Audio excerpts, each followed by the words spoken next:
Hey guys, it's Anna from Twisted Tribe Yoga. Welcome to day 12 of our self-love challenge, our 31-day self-love challenge. Today is day 12 and we're going to talk a little bit about happiness today. I was going to do some yoga with you today, but I'm really pressed for time and also having some technical difficulties with my phone and its storage. So we're just going to do some internal yoga today and go inside and talk about happiness. So today's question is, what things make you feel happy to be alive? Oddly enough, it's not odd, but it's Abraham Lincoln's birthday today, and I have a quote from him, and it's, most folks are as happy as they make up their minds to be. So what do you think of that? Is happiness a choice? I think sometimes it is. I think we can manifest that. I think we can make ourselves happy. We all have the power to do that. And this isn't going into things about clinical depression and chemical imbalances. I'm aware of that, very aware of that. I've lived it. So I know there are challenges. We're just talking about happiness in general and what things make you happy to feel alive, to be alive. I'd like you to take some time, think about that, make a couple lists. I have some lists I'm going to share with you at the end, as long as the this iPhone holds out its memory so we can get through this. So happiness is the universal feeling we all aspire to experience more of, right? It really is. But we can be an angry, moody, depressed bunch. We can, can't we? Like, right? So the science of happiness has found that one thing they found is that given the choice between winning the lottery and becoming disabled, which, yeah, that's horrible. Of course, everybody chooses winning the lottery, but what they have also found is that 1 year after a big happy event occurs, like winning the lottery or whatever you consider to be a big happy event, we all regress back to our original levels of happiness.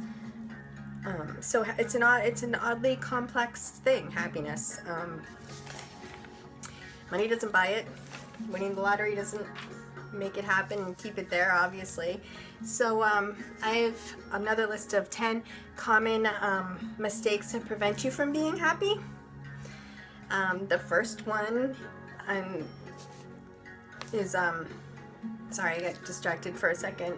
So it's 10 common mistakes that prevent you from being happy. We've all made these mistakes, and sometimes just from being aware of things can help you kind of avoid them. So number 1 is avoiding deep and meaningful connections. The human experience, it's about connecting with other people. We're wired for it, and research proves it. So, yeah, I mean, there's just studies on top of studies that show that connection and belonging, they're essential for a happy and healthy life. So don't avoid that. Get out there, make those connections, even if it's hard. And I know these things are hard, but do it. Do it. Number 2, a mistake is sitting all day. Sitting all day. There's lots of harmful effects here, guys. So the short version is that it increases your risk of cardiovascular disease and death.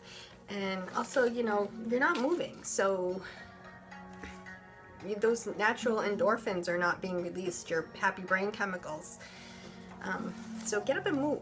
Don't just sit all day. A third mistake is never stopping to just breathe. A lot of people come up to me in my yoga classes and say that one reason that they really enjoy them is because it's literally the only time of the day, of their whole entire day, where they just sit and breathe. They just sit and breathe. There's a lot of benefits to doing that, and to mindfulness and meditation. There's stress reduction, quality of life improvement, your immunity improves, your sleep improves, there's a decrease in anger, and a level, the level of your happiness raises. So, and it boosts your immunity as well. So yeah, there's a lot of benefits to just taking the time to stop and breathe. Take some nice deep breaths and just breathe. A fourth mistake we make is not joining anything, like a religion, a club, a book club, a group, a class, or otherwise becoming a part of a community. Again, science Let's go back to science. A growing body of research has discovered the positive health, happiness, and well-being effects of religion, spirituality, and community. So people with strong faith, they often release control of their struggles and their worries and their stresses to a higher power. And even if you're not, religious, these places, they offer a strong sense of community and friendships and bonding. So, and all of that reduces anxiety and stress, and all those things are critical for your health and happiness. It's all about belonging and community. So find something that you enjoy and get involved. Join in. Get that sense of community going. When you have community, you have people that you can lean on, and so you find yourself healthier and happier. A fifth mistake is ignoring your creative abilities. Going back to science and studies, they have found expressing your creativity reduces the risk of disease, and it reduces your risk of illness, and it also, all doing that while strengthening your health, happiness, and overall wellness. Creativity reduces stress and anxiety and increases positive emotions. So tap into your creativity. Let it go. See what you got. Number 6, spending all day indoors. Guys, get out of the box. I mean, for starters, the benefits of natural light, natural sunlight, as opposed to the negative effects of artificial light, it's all well documented. A lot of research on it. Natural light, awesome. Wilderness excursions or just simply going outside, it promotes weight loss. It improves your self-esteem, your self-consciousness. It actually improves your ability to interact with others. It raises your endorphins, and it reduces stress and anxiety. So get out of the box and go outside. Number 7, spending your time consuming instead of contributing. Contribution is an essential part of living a life that is happy, healthy, and meaningful. Okay, so we spend a lot of time consuming the world around us. We are consumers, we're prosumers, especially here in the West, in the United States, we're prosumers. We overdose on low-quality information. We live sedentary lives. We passively eat. We passively watch things and scroll through things, and we soak up things rather than creating, contributing, or actually getting out there and living. So, Eleanor Roosevelt, a very wise woman, once said, "When you cease to make a contribution, you begin to die." So do some simple things like, instead of buying a meal, cook one, create one. Volunteering, playing a game instead of watching one, living instead of sitting on your couch and passively watching other people live. There's a lot of simple things we can do to contribute. An 8th mistake we make is working in a job we don't love, and this doesn't take a lot of explaining at all. In unpredictable commutes, tension, disagreements with coworkers and bosses, feeling undervalued, underappreciated, working overtime, all that stuff increases your risk for depression, coronary heart disease, a lot of things. So make a change. You have that choice. This is your life too. It's not easy to make a change. Change is not easy. It's scary. But it's also important to do it. It's super important to get out of situations like that, for your health, for your happiness, for your well-being, for everybody around you. It's important. So, try to make that change. Not one strategy doesn't work for everybody. You got to take those steps, figure out what works for you.